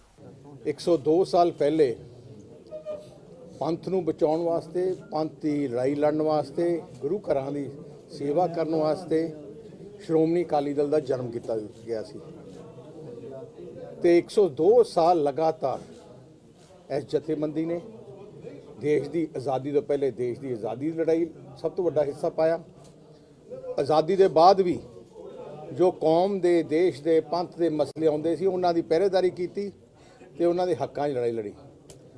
ਤੇ ਮੈਨੂੰ ਬੜੀ ਮਾਣ ਨਾਲ ਕਹਿ ਸਕਦਾ ਕਿ ਪੰਜਾਬ ਸੂਬੇ ਵਿੱਚ ਜੋ ਵੀ ਤਰੱਕੀ ਹੋਈ, ਭਾਵੇਂ ਬਿਜਲੀ ਹੈ, ਭਾਵੇਂ ਸੜਕਾਂ ਹੈ, ਭਾਵੇਂ 에ਅਰਪੋਰਟ ਹੈ, ਭਾਵੇਂ ਸ਼ਹਿਰਾਂ ਦਾ ਨਿਵੇਸ਼ ਹੈ, ਭਾਵੇਂ ਪਿੰਡਾਂ ਵਿੱਚ ਐਜੂਕੇਸ਼ਨ ਹੈ, ਭਾਵੇਂ ਪੀਣ ਵਾਲੇ ਪਾਣੀ ਦਾ ਹੈ, ਭਾਵੇਂ ਨਹਿਰੀ ਪਾਣੀ, ਕੱਸੀਆਂ, ਟਿਊਬਵੈੱਲ ਕਨੈਕਸ਼ਨ, ਜਿੰਨਾ ਕੁਝ ਵੀ ਅੱਜ ਪੰਜਾਬ 'ਚ ਬਣਿਆ ਹੈ 99% ਇਸ ਪੰਥ ਦੀ ਜਥੇਬੰਦੀ ਨੇ ਬਣਾਇਆ। ਸਾਨੂੰ ਮਾਣ ਹੈ ਇਸ 'ਤੇ। ਪਿਛਲੇ ਦਿਨਾਂ 'ਚ ਮੈਂ ਪੰਜਾਬ ਦੇ ਕਈ ਸ਼ਹਿਰਾਂ 'ਚ ਤੇ ਪਿੰਡਾਂ 'ਚ ਗਿਆ। ਇਹ ਜਿਹਾ ਡਰ ਦਾ ਮਾਹੌਲ ਪੰਜਾਬ 'ਚ ਮੈਂ ਪਿਛਲੇ 50 ਸਾਲ 'ਚ ਨਹੀਂ ਦੇਖਿਆ ਜਿਹਾ ਅੱਜ ਹੈ। ਅੱਜ ਮੁੱਖ ਮੰਤਰੀ ਕੋਈ ਭਗਵੰਤ ਮਾਨ ਨਹੀਂ, ਅੱਜ ਮੁੱਖ ਮੰਤਰੀ ਗੈਂਗਸਟਰ ਹੈ। ਉਹ ਫੈਸਲਾ ਕਰਦੇ ਆ ਕਿਹਨੂੰ ਮਾਰਨਾ, ਕਿਹਨੂੰ ਰੱਖਣਾ, ਕੀ ਤੋਂ ਕੀ ਲੈਣਾ ਹੈ। ਜਿਹੜੇ ਵੀ ਗਿਆ ਘਰਾਂ 'ਚ ਗਿਆ, ਉੱਥੇ ਲੋਕਾਂ ਦੀਆਂ ਕਿਸੇ ਤੋਂ 20 ਲੱਖ ਲਿੱਤਾ, ਕਿਸੇ ਤੋਂ 30 ਲੱਖ ਲਿੱਤਾ। ਕਈ ਇਹੋ ਜਿਹੇ ਕੇਸ ਆ ਜਿਹੜੇ ਹਲੇ ਅਖਬਾਰ 'ਚ ਵੀ ਨਹੀਂ ਆਏ। ਸਾਡੇ ਗਿੱਦੜਵੇ ਹਲਕੇ ਦਾ ਇੱਕ ਕੇਸ ਹੈ, 7 ਦਿਨ ਹੋ ਗਏ ਬੱਚੇ ਨੂੰ ਅਗਵਾ ਕਰੀ ਬੈਠੇ ਹੈ। 7 ਏਕੜ, ਗਰੀਬ ਘਰ ਦਾ ਬੱਚਾ, 7 ਏਕੜ ਜ਼ਮੀਨ ਹੈ। ਅੱਜ 10 ਦਿਨ ਹੋ ਗਏ, 30 ਲੱਖ ਰੁਪਏ ਮੰਗੀ ਜਾਂਦੇ ਆ। ਕੀ ਕਰਨਗੇ ਲੋਕ? ਇਹੋ ਜਿਹਾ ਸਰਕਾਰ, ਇਹੋ ਜਿਹਾ ਨਿਕੰਮਾ ਮੁੱਖ ਮੰਤਰੀ, ਇਹੋ ਜਿਹਾ ਨਖਿੱਧ ਮੁੱਖ ਮੰਤਰੀ ਜਿਹਦਾ ਕੰਮ ਇੱਕੋ ਇੱਕ ਹੈ, ਸਰਕਾਰੀ ਪੈਸੇ ਖਰਚ ਕੇ ਆਮ ਆਦਮੀ ਪਾਰਟੀ ਦਾ ਪ੍ਰਚਾਰ ਹਿੰਦੁਸਤਾਨ 'ਚ ਕਰਨਾ। ਅੱਜ ਪੰਜਾਬ ਦੇ ਲੋਕਾਂ ਨੇ ਮੁੱਖ ਮੰਤਰੀ ਬਣਾਇਆ, ਇਹਨਾਂ ਨੂੰ ਮਾਣ ਦਿੱਤਾ, ਐਡੀ ਵੱਡੀ ਤਾਕਤ ਬਖਸ਼ੀ। ਆ ਕੋਈ ਛੋਟੀ ਗੱਲ ਨਹੀਂ ਕਿ 92 ਸੀਟਾਂ ਇੱਕ ਪਾਰਟੀ ਨੂੰ ਮਿਲਣ, ਕਿਉਂਕਿ ਇਸ ਪਾਰਟੀ ਨੇ ਇਹੋ ਜਿਹਾ ਝੂਠ ਬੋਲਿਆ, ਇਹੋ ਜਿਹੇ ਵਾਅਦੇ ਕੀਤੇ, ਇਹੋ ਜਿਹੇ ਲੋਕਾਂ ਨੂੰ ਗੁੰਮਰਾਹ ਕੀਤਾ, ਇਹੋ ਜਿਹੀ ਉਮੀਦ ਜਗਾਈ ਕਿ ਆਮ ਜਨਤਾ ਸੋਚਣ ਲੱਗੀ ਕਿ ਸ਼ਾਇਦ ਆ ਕੋਈ ਬਦਲਾਅ, ਕੋਈ ਚੀਜ਼ ਲੈ ਕੇ, ਕੁਝ ਪਤਾ ਨਹੀਂ ਕੀ ਚਮਤਕਾਰ ਕਰਨਗੇ। ਚਮਤਕਾਰ ਕੀ ਕਰਨਾ ਸੀ? 8 ਮਹੀਨੇ ਡੁਬੋਦਾ ਪੰਜਾਬ। ਮੈਂ ਕਈ ਇੰਡਸਟਰੀ ਵਾਲੇ ਮਿਲੇ ਆ, ਉਹ ਪੰਜਾਬ ਛੱਡ ਕੇ ਜਾਣਾ ਚਾਹੁੰਦੇ ਆ। ਬਹੁਤ ਵਪਾਰੀ ਚਲੇ, ਹਰਿਆਣੇ 'ਚ ਵੀ ਚਲੇ ਗਏ ਆ ਆਪਣੀਆਂ ਦੁਕਾਨਾਂ ਬੰਦ ਕਰਕੇ, ਕਿਉਂਕਿ ਉਹ ਇੱਥੇ ਫਰੋਤੀਆਂ ਲਈ ਜਾ ਰਹੇ ਲੋਕੀ। ਡਰ ਦਾ ਮਾਹੌਲ ਹੈ। ਬੱਚੇ ਆਪਣੇ ਰਾਤ ਨੂੰ ਸਕੂਲੋਂ ਭੇਜਣੋਂ ਛੱਡ ਗਏ ਕਿ ਬੱਚਿਆਂ ਨੂੰ ਕੋਈ ਕਿਡਨੈਪ ਨਾ ਕਰ ਲੇ। ਰਾਤ ਨੂੰ ਨਿਕਲ ਨਹੀਂ ਸਕਦੇ, ਘਰਾਂ ਦੇ ਅੰਦਰ ਜਾ ਕੇ ਆ ਗੈਂਗਸਟਰ ਤੇ ਜਿਹੜੇ ਆ ਕ੍ਰਿਮੀਨਲ ਹੈ, ਕਿਸੇ ਦੀ ਬਾਲੀ ਖੋਲ ਲੈਂਦੇ, ਕਿਸੇ ਚੇਨ ਖੋਲ ਲੈਂਦੇ, ਘਰਾਂ ਜਾ ਕੇ। ਇੰਨਾ ਕੌਨਫੀਡੈਂਸ ਆ ਗਿਆ ਕਿਉਂਕਿ ਉਹਨੂੰ ਪਤਾ ਹੈ ਕਿ ਇਹ ਨਿਕੰਮੀ ਸਰਕਾਰ ਹੋਣਾ ਨਹੀਂ। ਪ੍ਰਾਈਵੇਟ ਆਪਰੇਟਰਾਂ ਨੂੰ ਮਾਫੀਆ ਕਹਿੰਦੇ ਆ, ਇਹਨੂੰ ਸ਼ਰਮ ਆਉਣੀ ਚਾਹੀਦੀ ਹੈ। ਮਾਫੀਆ ਉਹ ਹੁੰਦਾ ਜਿਹੜਾ ਇਲੀਗਲ ਕੰਮ ਕਰੇ। ਸਾਰਾ ਲੀਗਲ ਕੰਮ ਸਾਡੀ ਸ਼੍ਰੋਮਣੀ, ਸਾਡੀ ਆਪਣੀ ਜਿਹੜੀ ਟਰਾਂਸਪੋਰਟ ਕੰਪਨੀ ਹੈ 1947 ਦੀ ਹੈ, 47 ਦੀ, ਜਦੋਂ ਦੇਸ਼ ਆਜ਼ਾਦ ਹੋਇਆ ਸੀ। ਇੱਕ ਵਾਰ ਵੀ ਸਾਡਾ ਕੋਈ ਪਰਮਿਟ ਇਹਨਾਂ ਨੇ ਰੋਕਿਆ? ਸਾਡੀ ਬੱਸ ਰੋਕੀ ਹੈ? ਜੋ ਕੋਸ਼ਿਸ਼ ਕੀਤੀ ਪਿਛਲੀ ਵਾਰ ਰਾਜਾ ਵੜਿੰਗ ਨੇ ਕੀਤੀ, ਹੁਣ ਇਹਨਾਂ ਨੇ ਕੀਤੀ, ਹਾਈ ਕੋਰਟਾਂ ਨੇ ਇੱਕਦਮ ਸਟੇ ਕੀਤੀ। ਸਾਨੂੰ ਭਾਵੇਂ ਬੈਂਸਲ ਕਰ ਦਿਓ, ਕੋਈ ਪਰਵਾਹ ਨਹੀਂ, ਕੋਈ ਫਿਕਰ ਨਹੀਂ, ਪਰ ਮੈਂ ਲੀਗਲ ਨੋਟਿਸ ਮੈਂ ਦੇਣ ਲੱਗਿਆ ਜਿਹੜਾ ਆਪਣਾ ਦਾ ਮਿਨਿਸਟਰ ਹੈ ਉਹਨੂੰ ਵੀ, ਕਿ ਸਾਰੀ ਟਰਾਂਸਪੋਰਟ ਕਮਿਊਨਿਟੀ, ਟਰਾਂਸਪੋਰਟ ਜਿਹੜੀ ਪ੍ਰੋਫੈਸ਼ਨ ਹੈ ਉਹ ਇੱਕ ਪੰਜਾਬੀਆਂ ਦਾ ਪ੍ਰੋਫੈਸ਼ਨ ਹੈ। ਤੁਸੀਂ ਹਿੰਦੁਸਤਾਨ 'ਚ ਨਹੀਂ, ਦੁਨੀਆ ਚਲੇ ਜਾਓ, ਜਿੰਨੇ ਪੰਜਾਬੀ ਇਹ ਟਰਾਂਸਪੋਰਟ ਬਿਜ਼ਨਸ ਹੋਣਗੇ, ਭਾਵੇਂ ਕੈਨੇਡਾ ਹੋਏ, ਭਾਵੇਂ ਇੱਥੇ ਮਹਾਰਾਸ਼ਟਰ ਹੋਏ, ਸੋ ਜੇ ਸਾਰੇ ਪੰਜਾਬੀਆਂ ਨੂੰ ਤੁਸੀਂ ਮਾਫੀਆ ਕਹਿੰਦੇ ਹੋ। ਅਸੀਂ ਲੀਗਲ ਨੋਟਿਸ ਦੇ ਰਹੇ ਹਾਂ, ਇਹਨਾਂ ਦੇ ਕੇਸ ਕਰਾਂਗੇ। ਤੇ ਨਾਲੇ ਮੈਂ ਮੀਡੀਆ ਨੂੰ ਕਹਿਣਾ ਚਾਹੁੰਦਾ, ਅੱਜ ਤੋਂ ਬਾਅਦ ਜੇ ਕਿਸੇ ਨੇ ਵੀ ਲਫ਼ਜ਼ ਟਰਾਂਸਪੋਰਟ ਮਾਫੀਆ ਕਿਹਾ ਤੇ ਅਸੀਂ ਉਹਨੂੰ ਲੀਗਲ ਨੋਟਿਸ ਦੇ ਕੇ ਅਸੀਂ ਕੋਰਟ 'ਚ ਲੈ ਕੇ ਜਾਵਾਂਗੇ। ਤੇ ਉਧਰ ਜਲੰਧਰ ਦੇ ਲਤੀਫਪੁਰਾ ਵਿੱਚ ਨਜਾਇਜ਼ ਉਸਾਰੀਆਂ ਢਾਉਣ ਦੇ ਨਾਂ ਤੇ ਲੋਕਾਂ ਦੇ ਘਰ ਢਾਉਣ ਤੋਂ ਬਾਅਦ ਲੋਕ ਠੰਡ ਦੇ ਵਿੱਚ ਆਪਣੀਆਂ ਰਾਤਾਂ ਗੁਜ਼ਾਰ ਰਹੇ ਹਨ। ਉਹਨਾਂ ਦੇ ਕੋਲ ਖਾਣਾ ਨਹੀਂ ਹੈ, ਬੱਚੇ ਸਕੂਲ ਨਹੀਂ ਜਾ ਸਕਦੇ ਹਨ। ਕੜਾਕੇ ਦੀ ਪੈ ਰਹੀ ਠੰਡ ਦੇ ਵਿੱਚ ਬਿਮਾਰ ਬਜ਼ੁਰਗਾਂ ਦਾ ਬੁਰਾ ਹਾਲ ਹੈ। ਇਸ ਦੌਰਾਨ ਖਾਲਸਾ ਏਡ ਦੇ ਵਰਕਰ ਉਹਨਾਂ ਦੀ ਮਦਦ ਲਈ ਪਹੁੰਚ ਗਏ ਹਨ। ਸ਼੍ਰੋਮਣੀ ਅਕਾਲੀ ਦਲ ਦੇ ਪ੍ਰਧਾਨ ਸੁਖਬੀਰ ਸਿੰਘ ਬਾਦਲ ਵੀ ਬੀਤੀ ਰਾਤ ਲਤੀਫਪੁਰਾ ਵਿੱਚ ਬੇਘਰ ਹੋਏ ਲੋਕਾਂ ਦਾ ਦੁਖੜਾ ਸੁਣਨ ਪਹੁੰਚੇ ਅਤੇ ਉਹਨਾਂ ਨੂੰ ਹਰ ਤਰ੍ਹਾਂ ਦੀ ਮਦਦ ਦਾ ਭਰੋਸਾ ਦਿੱਤਾ। ਸੁਖਬੀਰ ਬਾਦਲ ਨੇ ਦੱਸਿਆ ਕਿ ਉਹਨਾਂ ਬੇਘਰ ਲੋਕਾਂ ਦੀ ਸਹਾਇਤਾ ਲਈ ਕਮੇਟੀ ਬਣਾਈ ਹੈ ਤਾਂ ਜੋ ਪੀੜਤ ਲੋਕਾਂ ਦੇ ਨਾਲ ਸੰਪਰਕ ਕਰਕੇ ਉਹਨਾਂ ਨੂੰ ਪੇਸ਼ ਆ ਰਹੀਆਂ ਮੁਸ਼ਕਲਾਂ ਬਾਰੇ ਜਾਣ ਸਕਣ। ਉਹਨਾਂ ਕਿਹਾ ਕਿ ਅਕਾਲੀ ਦਲ ਉਹਨਾਂ ਦਾ ਪੱਖ ਰੱਖਣ ਲਈ ਵਕੀਲਾਂ ਦੀ ਸਲਾਹ ਲੈ ਕੇ ਕਾਨੂੰਨੀ ਸਹਾਇਤਾ ਕਰੇਗਾ ਤੇ ਉਹਨਾਂ ਨੂੰ ਇਨਸਾਫ ਜ਼ਰੂਰ ਦਿਵਾਵੇਗਾ। ਉਹਨਾਂ ਪੀੜਤਾਂ ਨੂੰ ਭਰੋਸਾ ਦਿੱਤਾ ਕਿ ਉਹ ਉਹਨਾਂ ਦੇ ਮੁੜ ਵਸੇਵੇ ਲਈ ਹਰ ਤਰ੍ਹਾਂ ਦਾ ਸੰਘਰਸ਼ ਕਰਨਗੇ। ਸੁਖਬੀਰ ਨੇ ਸ਼੍ਰੋਮਣੀ ਗੁਰਦੁਆਰਾ ਪ੍ਰਬੰਧਕ ਕਮੇਟੀ ਦੇ ਪ੍ਰਧਾਨ ਨੂੰ ਵੀ ਅਪੀਲ ਕੀਤੀ ਕਿ ਉਹ ਪੀੜਤਾਂ ਲਈ ਮਦਦ ਕਰਨ ਦਾ ਪ੍ਰਬੰਧ ਕਰਨ ਤਾਂ ਜੋ ਇਹ ਠੰਡ ਦੇ ਦਿਨਾਂ ਦੇ ਵਿੱਚ ਰਾਤ ਨੂੰ ਖੁੱਲ੍ਹੇ ਅਸਮਾਨ ਦੇ ਹੇਠ ਰਹਿਣ ਲਈ ਮਜਬੂਰ ਨਾ ਹੋਣਾ ਪਏ। ਉਹਨਾਂ ਕਿਹਾ ਕਿ ਅਸੀਂ ਅਦਾਲਤ ਦੇ ਹਰ ਫੈਸਲੇ ਦਾ ਸਨਮਾਨ ਕਰਦੇ ਹਾਂ, ਪਰ ਸਰਕਾਰ ਨੂੰ ਚਾਹੀਦਾ ਸੀ ਕਿ ਉਹ ਪਹਿਲਾਂ ਇਹਨਾਂ ਦੇ ਰਹਿਣ ਲਈ ਥਾਂ ਦਾ ਪ੍ਰਬੰਧ ਕਰਦੀ। ਇਸ ਦੌਰਾਨ ਕੀ ਕੁਝ ਕਿਹਾ ਸੁਖਬੀਰ ਸਿੰਘ ਬਾਦਲ ਨੇ, ਆਓ ਵੀ ਸੁਣ ਲੈਂਦੇ ਹਾਂ। ਆਪਣੇ ਦੇਸ਼ ਵਿੱਚ ਮੈਂ ਦੇਖਿਆ ਹੈ ਕਿ ਜੇ ਗਰਦੌਰੀਆਂ ਵੀ ਹੋ ਜਾਣ ਨਾ 7 ਸਾਲ ਜਾਂ 8 ਸਾਲ, ਉਹ ਜ਼ਮੀਨ ਦਾ ਕਾਬਜ਼ ਹੋ ਜਾਂਦਾ। ਆਪਾਂ ਨਾਰਮਲੀ ਗੱਲ ਹੈ, ਇੱਥੇ 70 ਸਾਲ ਦੇ ਘਰ ਪੱਕੇ, ਤੇ ਮੈਨੂੰ ਨਹੀਂ ਲੱਗਦਾ ਇੰਨਾ ਧੱਕਾ ਕਿਤੇ ਹੋਇਆ। ਇਸ ਕਰਕੇ ਹੁਣ ਇਹਦਾ ਇਲਾਜ ਇੱਕੋ ਇੱਕ ਹੈ। ਮੈਂ ਇੱਥੇ ਸਾਡੀ ਕਮੇਟੀ ਬਣਾ ਦਿੰਦਾ, ਜਗਬੀਰ ਜੀ ਤੁਸੀਂ ਤੇ ਮੱਲਨ ਸਾਹਿਬ ਤੇ ਆਪਾਂ ਤੁਹਾਨੂੰ ਜਿਸ ਚੀਜ਼ ਦੀ ਸਪੋਰਟ ਚਾਹੀਦੀ। ਇੱਕ ਤਾਂ ਲੀਗਲ ਕੋਈ ਦੇਖੋ ਕਿ ਇਹਦਾ ਵੇ ਆਊਟ ਕੀ ਹੈ। ਠੀਕ ਹੈ ਜੀ। ਮੈਂ ਆਪਣੀ ਪਾਰਟੀ ਦੀ ਸਪੈਸ਼ਲ ਮੀਟਿੰਗ ਪਰਸੋਂ ਰੱਖ ਲੈਣਾ। ਆਪਾਂ ਦੇਖਦੇ ਹਾਂ ਕਿ ਇਹ ਤੋਂ ਗਵਰਨਰ ਕੋਲ ਜਾਣਾ ਹੈ, ਕਿਵੇਂ ਕਰਨਾ, ਕਿ ਸੀ ਆਪਾਂ ਤੁਹਾਡੇ ਪੂਰੀ ਸਾਡੀ ਪਾਰਟੀ ਤੁਹਾਡੇ ਨਾਲ ਖੜੂ। ਕਿਸੇ ਚੀਜ਼ ਦੀ ਰਿਕੁਆਇਰਮੈਂਟ ਹੈ ਉਹ ਸਾਨੂੰ ਜਗਵੀਰ ਜੀ ਸ਼੍ਰੋਮਣੀ ਕਮੇਟੀ ਵੱਲੋਂ ਥੋੜੀ ਮਦਦ ਜੋ ਸੋਚ ਨਹੀਂ। ਹਾਂਜੀ ਛੋਟੀ ਜੀ ਸਰ ਬੇਨਤੀ ਹੈ, ਇਹਨਾਂ ਨੂੰ ਨਾ ਐਕਚੁਅਲ ਵਧੀਆ ਵਕੀਲ ਨਹੀਂ ਮਿਲਿਆ ਜੀ। ਜੇ ਆਪਾਂ ਆਪਣੀ ਕਮੇਟੀ ਹੋਈ ਮੈਂ ਉਹੀ ਕਹਿ ਰਿਹਾ, ਗੱਲ ਪੂਰੀ ਹੋਣ ਦਿਓ, ਗੱਲ ਪੂਰੀ ਹੋਣ ਦਿਓ, ਪਹਿਲਾਂ ਗੱਲ ਪੂਰੀ ਹੋਣ ਦਿਓ। ਕਹਿ ਰਿਹਾ ਕਿ ਮੱਲਨ ਸਾਹਿਬ ਕਿੱਥੇ ਹੈ? ਆਓ ਇਧਰੋਂ ਬੁਲਾਣਾ ਉਹ ਸਰਦਾਰ ਜੀ ਨੂੰ ਬੁਲਾਣਾ। ਆਓ ਇਧਰੋਂ ਮੈਂ ਇਹਨਾਂ ਡਿਊਟੀ ਲਾ ਦਿੰਦਾ। ਜਗਬੀਰ ਜੀ ਤੁਸੀਂ ਜਾਣਦੇ ਹੋ ਇਹਨਾਂ ਨੂੰ, ਹਾਂ, ਤੇ ਮੰਨਣ ਸਾਹਿਬ ਸਾਰਿਆਂ ਨੂੰ ਮੈਂ ਇੱਕ ਬੇਨਤੀ ਕਰਨਾ, ਅਸੀਂ ਇਹਨਾਂ ਡਿਊਟੀ ਲਾ ਕੇ ਪਹਿਲਾਂ ਕੇਸ ਆ ਸਮਝ ਲੈਂਦੇ ਆ ਕਿ ਇਹਦਾ ਲੀਗਲੀ ਆਪਾਂ ਕਿਵੇਂ। ਦੋ ਲੜਾਈਆਂ ਲੜਨੀਆਂ ਪੈਣੀਆਂ, ਇੱਕ ਤਾਂ ਲੀਗਲ ਬੈਟਲ, ਇੱਕ ਗਵਰਨਮੈਂਟ ਨਾਲ ਲੜਾਈ ਲੜਨੀ, ਸਰਕਾਰ ਨਾਲ ਲੜਨੀ ਪੈਣੀ ਹੈ। ਇੱਕ ਥੋੜੇ ਜਿੱਥੇ ਸਾਡੀ ਅਸੀਂ ਟੀਮ ਇੱਥੇ ਲਾ ਦਿੰਦੇ ਪੱਕੀ, ਤੁਹਾਡੇ ਨਾਲ ਖੜਾਂਗੇ। ਜਿਹੜੇ ਹੈਗੇ ਸਰਕਾਰ ਦੇ ਧੱਕਾ ਨਹੀਂ ਹੋਣ ਦੇਵਾਂਗੇ, ਮੈਂ ਤੁਹਾਨੂੰ ਇੰਨਾ ਗਾਰੰਟੀ ਦਿੰਦਾ। ਤੇ ਜਿਹੜਾ ਐਜੀਪੀਸੀ ਤਰਫੋਂ ਮੰਨਣ ਸਾਹਿਬ ਲਾਈ ਜਾਂਦੇ। ਦੇਖੋ ਬੱਚਾ ਕੀ ਕਹਿ ਰਿਹਾ ਜੀ, ਇਧਰ ਨਾਲ ਹੀ ਖੜੋ ਜੀ। ਅੱਛਾ, ਸਤਿ ਸ਼੍ਰੀ ਅਕਾਲ ਜੀ। ਤੁਹਾਨੂੰ ਇੱਕ ਤੁਹਾਡੇ ਕੱਲ ਅੱਜ ਜਿਸ ਚੀਜ਼ ਦੀ ਤੁਹਾਨੂੰ ਰਿਕੁਆਇਰਮੈਂਟ ਹੈ, ਆਪਾਂ ਸ਼ਾਰਟ ਟਰਮ ਤੇ ਲੌਂਗ ਟਰਮ ਤੁਹਾਡੇ ਕੋਲੇ ਆ ਜਾਂਦੇ, ਸਮਝ ਜਾਂਦੇ। ਤੁਹਾਡੇ ਨਾਲ ਬਹਿ ਕੇ ਆਰਾਮ, ਕਿਉਂ ਇੰਨੀ ਵੱਡੀ ਗੱਲ ਤਾਂ ਆਪਾਂ ਕਰ ਨਹੀਂ ਸਕਦੇ। ਨਹੀਂ ਕਰ ਸਕਦੇ। ਸੋ ਸਵੇਰੇ ਹੀ ਤੁਹਾਡੇ ਨਾਲ ਤੇ ਉਧਰ ਅਕਾਲੀ ਦਲ ਦੇ ਸੀਨੀਅਰ ਆਗੂ ਰਣਜੀਤ ਸਿੰਘ ਬ੍ਰਹਮਪੁਰਾ ਦਾ ਉਹਨਾਂ ਦੇ ਪਿੰਡ ਬ੍ਰਹਮਪੁਰਾ ਵਿਖੇ ਅੱਜ ਅੰਤਿਮ ਸੰਸਕਾਰ ਕਰ ਦਿੱਤਾ ਗਿਆ। ਇਸ ਦੌਰਾਨ ਸੁਖਬੀਰ ਸਿੰਘ ਬਾਦਲ, ਵਿਕਰਮਜੀਤ ਸਿੰਘ ਮਜੀਠੀਆ ਸਮੇਤ ਹੋਰ ਕਈ ਅਕਾਲੀ ਦਲ ਦੀ ਲੀਡਰਸ਼ਿਪ ਵੀ ਮੌਜੂਦ ਸੀ। ਇਸ ਮੌਕੇ ਸੁਖਬੀਰ ਸਿੰਘ ਬਾਦਲ ਅਤੇ ਵਿਕਰਮ ਸਿੰਘ ਮਜੀਠੀਆ ਨੇ ਰਣਜੀਤ ਸਿੰਘ ਦੀ ਅਰਥੀ ਨੂੰ ਮੋਢਾ ਵੀ ਦਿੱਤਾ। ਤੁਹਾਨੂੰ ਦੱਸ ਦਈਏ ਕਿ ਅਕਾਲੀ ਦਲ ਦੇ ਸੀਨੀਅਰ ਆਗੂ ਅਤੇ ਲੋਕ ਸਭਾ ਹਲਕਾ ਖਡੂਰ ਸਾਹਿਬ ਤੋਂ ਸਾਬਕਾ ਸੰਸਦ ਮੈਂਬਰ ਅਤੇ ਕੈਬਨਿਟ ਮੰਤਰੀ ਪੰਜਾਬ ਰਣਜੀਤ ਸਿੰਘ ਬ੍ਰਹਮਪੁਰਾ ਦਾ ਮੰਗਲਵਾਰ ਨੂੰ ਦੇਹਾਂਤ ਹੋ ਗਿਆ ਸੀ। ਉਹ ਪੀਜੀਆਈ ਹਸਪਤਾਲ ਦੇ ਵਿੱਚ ਜ਼ੇਰੇ ਇਲਾਜ ਸਨ। ਬ੍ਰਹਮਪੁਰਾ ਨੂੰ ਸ਼੍ਰੋਮਣੀ ਅਕਾਲੀ ਦਲ ਪਾਰਟੀ ਵਿੱਚ ਕੁਝ ਦਿਨ ਪਹਿਲਾਂ ਪਾਰਟੀ ਨੇ ਸਰਪ੍ਰਸਤ ਬਣਾਇਆ ਸੀ। ਇਸ ਮੌਕੇ ਪੰਜਾਬ ਦੇ ਸਾਬਕਾ ਮੰਤਰੀ ਅਤੇ ਸੀਨੀਅਰ ਅਕਾਲੀ ਨੇਤਾ ਵਿਕਰਮਜੀਤ ਸਿੰਘ ਮਜੀਠੀਆ ਨੇ ਬ੍ਰਹਮਪੁਰਾ ਨੂੰ ਯਾਦ ਕਰਦੇ ਕਿਹਾ ਕਿ ਅਕਾਲੀ ਦਲ ਦੇ ਅੰਦਰ ਉਹਨਾਂ ਦੀ ਕਮੀ ਨੂੰ ਕਦੇ ਵੀ ਪੂਰਾ ਨਹੀਂ ਕੀਤਾ ਜਾ ਸਕੇਗਾ। ਸਾਬਕਾ ਐਸਜੀਪੀਸੀ ਮੈਂਬਰ ਬੀਬੀ ਜਗੀਰ ਕੌਰ ਨੇ ਬ੍ਰਹਮਪੁਰਾ ਸਾਹਿਬ ਦੇ ਨਾਲ ਸਿਆਸਤ ਦੇ ਵਿੱਚ ਕੀਤੇ ਕੰਮਾਂ ਨੂੰ ਯਾਦ ਕੀਤਾ ਅਤੇ ਕਿਹਾ ਕਿ ਨਿੱਜੀ ਤੌਰ ਤੇ ਉਹਨਾਂ ਨੂੰ ਇੱਕ ਵੱਡਾ ਘਾਟਾ ਪਿਆ। ਬ੍ਰਹਮਪੁਰਾ ਸਾਹਿਬ ਨੇ ਹਮੇਸ਼ਾ ਹੀ ਹੱਕ ਸੱਚ ਤੇ ਪਹਿਰਾ ਦਿੱਤਾ। ਕੀ ਕੁਝ ਕਿਹਾ ਮਜੀਠੀਆ ਅਤੇ ਬੀਬੀ ਜਗੀਰ ਕੌਰ ਨੇ, ਆਓ ਸੁਣ ਲੈਂਦੇ ਹਾਂ। ਸਰਦਾਰ ਬ੍ਰਹਮਪੁਰਾ ਸਾਹਿਬ ਦਾ ਜਿਨ੍ਹਾਂ ਨੂੰ ਸਮੁੱਚਾ ਹੀ ਮਾਝਾ ਥੋੜਾ ਪਿੱਛੇ ਕਰ ਆਈਡੀਆਂ ਉਹ ਮੰਗਾਈ ਕੀ ਕਰਨੀ ਸੀ, ਉਹਨਾਂ ਨੂੰ ਯਾਦ ਕਰਦਾ ਹੈ। ਉਹ ਜਾਣੇ ਜਾਂਦੇ ਸਨ।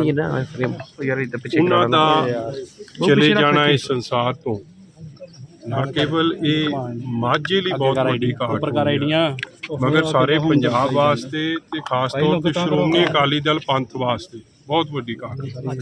ਔਰ ਮੈਂ ਸਮਝਦਾ ਹੈ ਨਾ ਪੂਰਾ ਹੋਣ ਵਾਲਾ ਘਾਟ। ਜਿਸ ਇਨਸਾਨ ਨੇ ਐਮਰਜੈਂਸੀ ਦੇ ਦਿਨਾਂ ਤੋਂ ਲੈ ਕੇ ਉਸ ਤੋਂ ਪਹਿਲਾਂ ਜਦ ਵੀ ਪੰਥ ਦੀ ਚੜ੍ਹਦੀ ਕਲਾ ਵਾਸਤੇ ਸ਼੍ਰੋਮਣੀ ਅਕਾਲੀ ਦਲ ਵਾਸਤੇ ਆਪਦੀ ਜ਼ਮੀਨਾਂ ਤੱਕ ਦੀ ਕੁਰਬਾਨੀ ਕਰਾ ਲਈ, ਮਗਰ ਕਦੇ ਵੀ ਪਿੱਛੇ ਨਹੀਂ ਹਟੇ, ਕਦੇ ਝੁਕੇ। ਉਹ ਸ਼ਖਸੀਅਤ ਮਾਝੇ ਦਾ ਬਾਬਾ ਬੋੜ, ਮਾਝੇ ਦਾ ਜਰਨੈਲ ਅੱਜ ਬ੍ਰਹਮਪੁਰਾ ਸਾਹਿਬ ਸਾਡੇ ਵਿੱਚ ਨਹੀਂ ਰਹੇ। ਇਹਦਾ ਬਹੁਤ ਵੱਡਾ ਘਾਟਾ ਇਲਾਕੇ ਨੂੰ। ਜਿਸ ਇਲਾਕੇ ਵਾਸਤੇ ਉਹਨਾਂ ਦਾ ਦਿਲ ਦਿਮਾਗ ਧੜਕਦਾ ਸੀ, ਦਿਨ ਰਾਤ ਇੱਕ ਕਰਕੇ ਇਸ ਇਲਾਕੇ ਦੀ ਤਰੱਕੀ ਵਾਸਤੇ ਉਹਨਾਂ ਦਾ ਯੋਗਦਾਨ ਰਿਹਾ। ਔਰ ਹਮੇਸ਼ਾ ਹੀ ਜੋ ਮਰਜ਼ੀ ਹੋ ਜਾਏ, ਅਖੀਰ 'ਚ ਪੰਥ ਦੀ ਚੜ੍ਹਦੀ ਕਲਾ, ਸ਼੍ਰੋਮਣੀ ਅਕਾਲੀ ਦਲ ਦੀ ਚੜ੍ਹਦੀ ਕਲਾ ਵਾਸਤੇ ਉਹ ਤਤਪਰ ਸੀ।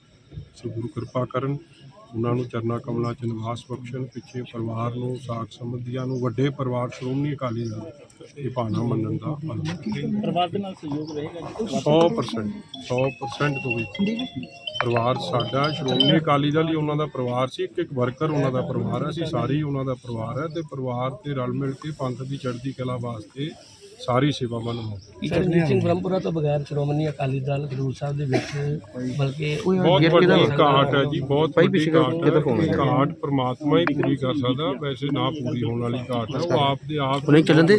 ਦਾ ਘੜੀ ਵੀ ਹੈ ਤਾਂ ਅਫਸੋਸ ਵੀ ਬਹੁਤ ਜ਼ਿਆਦਾ। ਜਦ ਦਾ ਰਣਜੀਤ ਸਿੰਘ ਜੀ ਸ਼੍ਰੋਮਣੀ ਅਕਾਲੀ ਦਲ ਦੇ ਬੋਰਡ ਬਣ ਕੇ ਰਹੇ ਔਰ ਪੰਥ ਲਈ ਜੋ ਉਹਨਾਂ ਕੁਰਬਾਨੀਆਂ ਕੀਤੀਆਂ ਕਦੀ ਭੁਲਾਈਆਂ ਨਹੀਂ ਜਾ ਸਕਦੀਆਂ। ਕੋਈ ਮੋਰਚਾ, ਕੋਈ ਧਰਨਾ, ਕੋਈ ਕਿਸੇ ਕਿਸਮ ਦਾ ਸੰਘਰਸ਼ ਹੈ ਤੇ ਜਦ ਰਣਜੀਤ ਸਿੰਘ ਜੀ ਬ੍ਰਹਮਪੁਰਾ ਨੇ ਹਿੱਕ ਡਾ ਕੇ ਲੜਿਆ। ਮੈਂ ਸਮਝਦੀ ਹਾਂ ਕਿ ਅੱਜ ਜਥੇਦਾਰੀ ਦਾ ਸ਼ਬਦ ਜਿਹੜਾ ਉਦੋਂ ਉਹਦੇ ਨਾਲ ਲਾਉਂਦਾ ਸੀ ਜਿਹੜਾ ਮਨੁੱਖ ਕੁਰਬਾਨੀਆਂ ਦਾ ਪੁਤਲਾ ਹੋਵੇ। ਇਹਨਾਂ ਦਾ ਜਾਣਾ ਪੰਥ ਵਾਸਤੇ ਬਹੁਤ ਵੱਡਾ ਘਾਟਾ ਹੈ। ਖਾਸ ਕਰਕੇ ਇਲਾਕਾ ਤਰਨਤਾਰਨ ਜਿਹੜਾ ਹੈ, ਮੇਰਾ ਖਿਆਲ ਹੈ ਇਹ ਤਾਂ ਹਮੇਸ਼ਾ ਉਹਦੀ ਸ਼ਾਨ ਨੂੰ ਮਾਣਦਾ ਰਿਹਾ ਤੇ ਅੱਜ ਸਾਰਿਆਂ ਦੇ ਮਨ ਦੇ ਉੱਤੇ ਬੜਾ ਵੱਡਾ ਸਦਮਾ ਵੀ ਹੈ। ਸਾਡੇ ਭਾਜੀ ਟੋਨੀ ਸਾਹਿਬ ਕਹਿ ਰਹੇ ਸੀਗੇ ਸਾਡੇ ਸਿਰ ਤੋਂ ਸਾਇਆ ਜਿਹੜਾ ਉੱਠਿਆ ਇਹ ਕਦੀ ਵੀ ਮੁੜ ਕੇ ਸਾਨੂੰ ਨਿੱਘ ਨਹੀਂ ਮਿਲ ਸਕਦਾ। ਭਾਵੇਂ ਬਾਦਸ਼ਾਹ ਦਾ ਕਥਨ ਹੈ ਬਾਣੀ ਦਾ ਕਿ ਜੋ ਆਇਆ ਸੋ ਚੱਲ ਸੀ, ਸਭ ਕੋਈ ਆਈ ਵਾਰੀ ਹੈ, ਸਭ ਨਾ ਸੌਰੇ ਪੰਜਣਾ ਸਭ ਮੁਕਲਾਵਣ ਹਾਲ। ਅਸੀਂ ਸਾਰੇ ਸੰਸਾਰ ਨੂੰ ਛੱਡ ਕੇ ਚਲੇ ਜਾਣਾ, ਪਰ ਬੰਦੇ ਦੇ ਕੀਤੇ ਕਰਮ ਜਿਹੜੇ ਹੈ, ਕੰਮ ਜਿਹੜੇ ਹੈ, ਸੇਵਾਵਾਂ ਜਿਹੜੀਆਂ, ਸੰਘਰਸ਼ ਜਿਹੜਾ ਹੈ ਉਹ ਹਮੇਸ਼ਾ ਯਾਦ ਰਹਿੰਦਾ। ਜਦ ਰਣਜੀਤ ਸਿੰਘ ਜੀ ਦੀਆਂ ਅਪੁੱਲ ਯਾਦਾਂ ਜਿਹੜੀਆਂ ਕੁਰਬਾਨੀਆਂ ਵਾਲੀਆਂ ਸਦਾ ਯਾਦ ਰਹਿਣਗੀਆਂ। ਵਾਹਿਗੁਰੂ ਪਰਿਵਾਰ ਨੂੰ ਭਾਣਾ ਮੰਨਣ ਦੀ ਸ਼ਕਤੀ ਦੇਵੇ ਤੇ ਖਾਸ ਕਰਕੇ ਇਹ ਸਾਰੇ ਹਲਕੇ ਨੂੰ, ਸਾਰੇ ਜ਼ਿਲ੍ਹੇ ਨੂੰ ਤੇ ਪੰਥ ਨੂੰ, ਪਾਰਟੀ ਨੂੰ ਤਾਕਤ ਦੇਵੇ ਕਿ ਉਹ ਇਸ ਬਾਣੀ ਨੂੰ ਮੰਨ ਸਕਣ। ਪਾਕਿਸਤਾਨ ਦੇ ਵਿੱਚ ਮਰਦਸ਼ੁਮਾਰੀ ਵੇਲੇ ਹੁਣ ਸਿੱਖ ਭਾਈਚਾਰੇ ਨੂੰ ਵੱਖਰੀ ਕੌਮ ਤੇ ਭਾਈਚਾਰਾ ਮੰਨਿਆ ਜਾਵੇਗਾ। ਹੁਣ ਭਵਿੱਖ ਦੇ ਵਿੱਚ ਹੋਣ ਵਾਲੀ ਮਰਦਸ਼ੁਮਾਰੀ ਵਿੱਚ ਸਿੱਖ ਭਾਈਚਾਰੇ ਨੂੰ ਵੱਖਰੀ ਕੌਮ ਵਜੋਂ ਦਰਜ ਕੀਤਾ ਜਾਵੇਗਾ। ਇਹ ਫੈਸਲਾ ਪਾਕਿਸਤਾਨ ਦੇ ਸੁਪਰੀਮ ਕੋਰਟ ਦੇ ਦਿਸ਼ਾ ਨਿਰਦੇਸ਼ਾਂ ਤੇ ਕੀਤਾ ਗਿਆ, ਜਿਸ ਤਹਿਤ ਪਾਕਿਸਤਾਨ ਅੰਕੜਾ ਬਿਊਰੋ ਵੱਲੋਂ ਮਰਦਸ਼ੁਮਾਰੀ ਫਾਰਮ ਦੇ ਵਿੱਚ ਸਿੱਖਾਂ ਦੀ ਗਿਣਤੀ ਵਾਸਤੇ ਸਿੱਖ ਭਾਈਚਾਰੇ ਨੂੰ ਵੱਖਰੇ ਖਾਨੇ ਦੇ ਵਿੱਚ ਦਰਜ ਕੀਤਾ ਜਾਵੇਗਾ।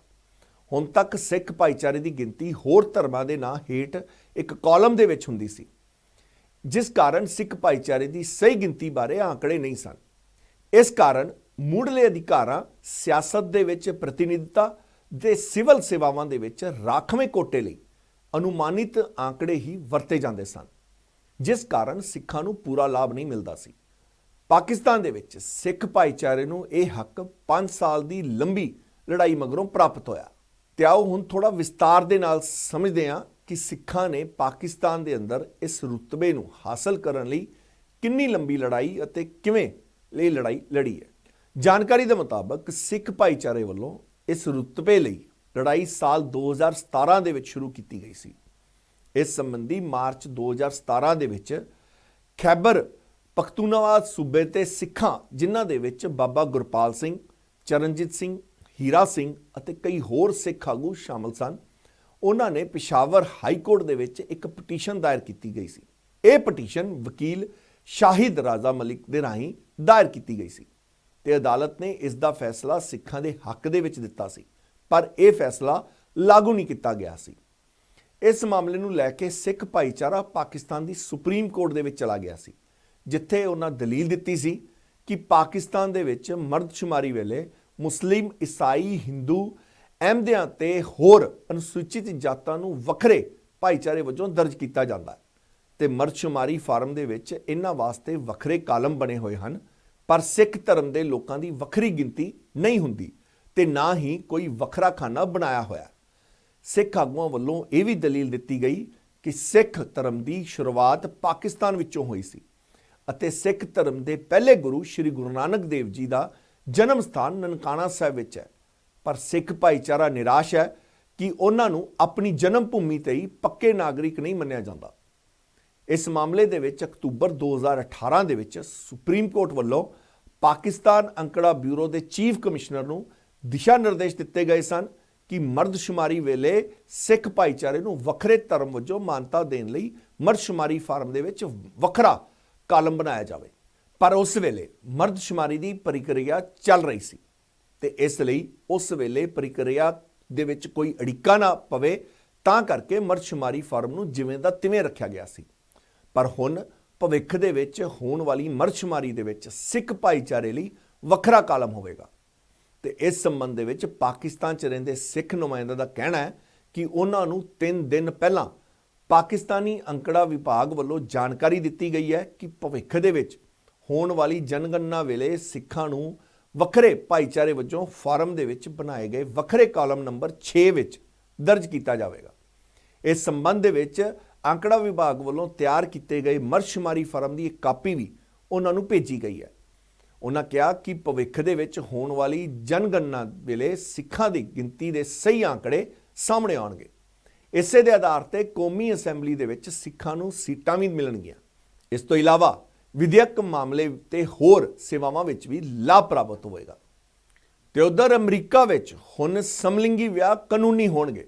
ਅਮਰੀਕਾ ਦੇ ਦੋਹਾਂ ਸਦਨਾਂ ਤੋਂ ਮਨਜ਼ੂਰੀ ਮਿਲਣ ਤੋਂ ਬਾਅਦ ਰਾਸ਼ਟਰਪਤੀ ਜੋ ਬਾਈਡਨ ਨੇ ਵਾਈਟ ਹਾਊਸ ਸਮਾਰੋਹ 'ਚ ਗੇ ਮੈਰਿਜ ਬਿੱਲ ਤੇ ਦਸਤਖਤ ਕਰਕੇ ਇਸ ਤੇ ਮੋਹਰ ਲਾ ਦਿੱਤੀ ਹੈ। ਹਾਲ ਹੀ 'ਚ ਅਮਰੀਕੀ ਸੰਸਦ ਦੇ ਹੇਠਲੇ ਸਦਨ ਹਾਊਸ ਆਫ ਰਿਪਰੈਜ਼ੈਂਟੇਟਿਵ ਨੇ ਸਮਲਿੰਗੀ ਵਿਆਹ ਨੂੰ ਸੁਰੱਖਿਆ ਦੇਣ ਵਾਲੇ ਬਿੱਲ ਨੂੰ ਅੰਤਿਮ ਮਨਜ਼ੂਰੀ ਦੇ ਦਿੱਤੀ ਹੈ। ਇਸ ਨੂੰ ਸੰਸਦ ਦੇ ਉੱਪਰਲੇ ਸਦਨ ਸੈਨੇਟ 'ਚ ਪਹਿਲਾਂ ਹੀ ਮਨਜ਼ੂਰੀ ਮਿਲ ਚੁੱਕੀ ਸੀ। ਇਸ ਤਰ੍ਹਾਂ ਇਸ ਬਿੱਲ ਨੇ ਕਾਨੂੰਨ ਦਾ ਰੂਪ ਲੈ ਲਿਆ। ਇਸ ਸਮਲਿੰਗੀ ਵਿਆਹ ਬਿੱਲ ਤੇ ਦਸਤਖਤ ਕਰਨ ਤੋਂ ਬਾਅਦ ਜੋ ਬਾਈਡਨ ਨੇ ਟਵੀਟ ਕੀਤਾ ਅਤੇ ਕਿਹਾ, ਅੱਜ ਦਾ ਦਿਨ ਬਹੁਤ ਚੰਗਾ ਹੈ। ਅੱਜ ਅਮਰੀਕਾ ਨੇ ਬਰਾਬਰੀ ਦੀ ਦਿਸ਼ਾ ਦੇ ਵਿੱਚ ਇੱਕ ਹੋਰ ਕਦਮ ਪੁੱਟਿਆ।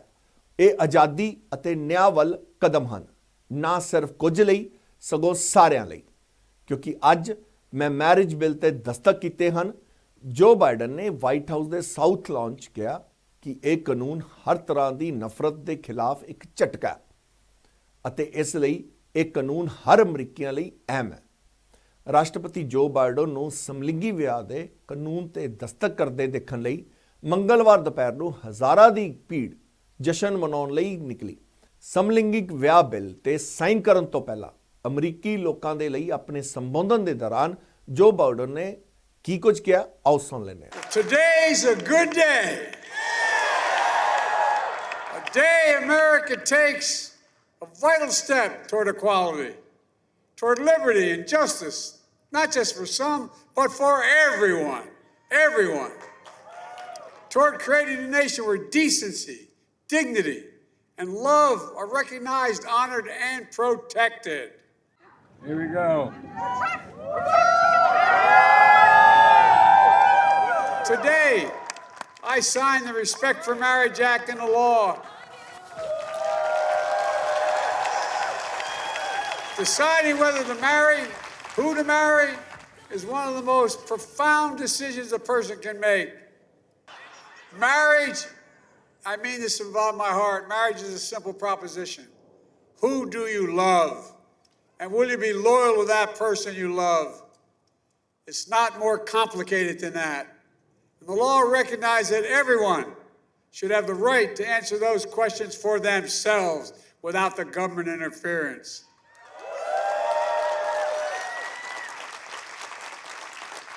For most of our nation's history, we denied interracial couples and same-sex couples from these protections. We failed to treat them with equal dignity and respect.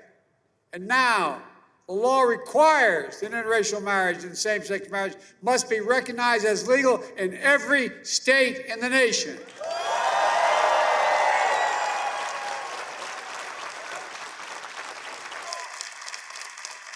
Racism, anti-Semitism, homophobia, transphobia, they're all connected. But the antidote to hate is love. This law and the love it defends strike a blow against hate in all its forms. And that's why this law matters to every single American, no matter who you are or who you love. ਤੇ ਇਹ ਸੀ ਅੱਜ ਦਾ prime time. ਕੱਲ ਫਿਰ ਮਿਲਾਂਗੇ ਇਸੇ time. ਤਦ ਤੱਕ ਦੋ ਮੈਨੂੰ ਇਜਾਜ਼ਤ। ਸਤਿ ਸ਼੍ਰੀ ਅਕਾਲ।